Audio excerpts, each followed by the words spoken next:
109 €, c'est le prix d'une boîte de 100 chocolats. Le prix à payer pour déguster des produits d'exception. Romain vient d'ouvrir une franchise Pascal Café dans le 17e arrondissement de Paris. Dans la boutique gérée avec sa mère Agnès, les récompenses sont clairement affichées. Meilleur ouvrier de France, champion du monde des métiers du dessert, les titres de Pascal Café attirent les clients et permettent un positionnement sur un marché luxueux. Les tarifs affichés sont expliqués par cette garantie de qualité. Vous allez avoir une matière première qui va avoir rien à voir par rapport aux autres chocolatiers de base, vraiment basiques, les grosses marques dont je ne citerai pas le nom. Donc par exemple, Pascal Café a en fait un partenariat avec la chocolaterie de l'Opéra qui va en fait s'occuper de chercher les meilleures fèves à travers le monde. Donc ça va être vraiment du chocolat d'exception. Donc il va y avoir tous ces enrobages qui vont être assez exceptionnels. Les stratégies de vente sont différentes d'un chocolatier moins récompensé et sont adaptées au luxe des produits proposés. C'est un marché de niche, donc il y en a très peu sur le marché quand même. Donc évidemment, le panier moyen doit être plus élevé, c'est plus logique. Sinon on ne s'en sortirait pas. On a là aujourd'hui, par exemple, je dois être à 65-70 € le panier moyen en ce moment. Framboise, thé. Les clients ne sont pas contre payer plus cher pour s'offrir un chocolat d'exception.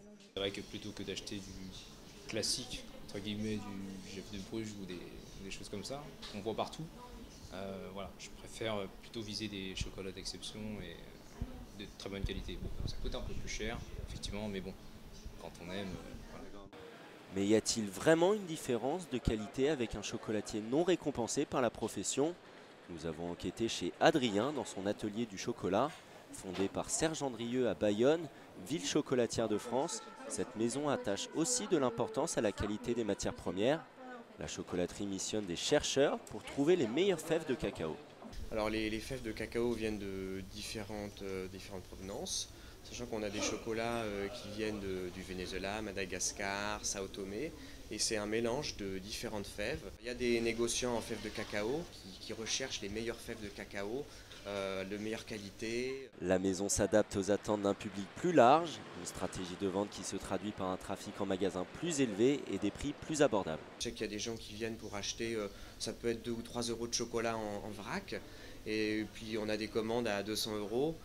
Un prix au kilo divisé par 2 pour un chocolat d'une qualité relativement comparable. Adrien explique cette tendance notamment par l'absence de titres honorifiques et un positionnement différent. Les récompenses professionnelles permettent aux lauréats de pratiquer un prix plus élevé. Pourtant, l'atelier du chocolat prouve que l'accès à une qualité d'exception n'est pas toujours synonyme de prix mirobolant.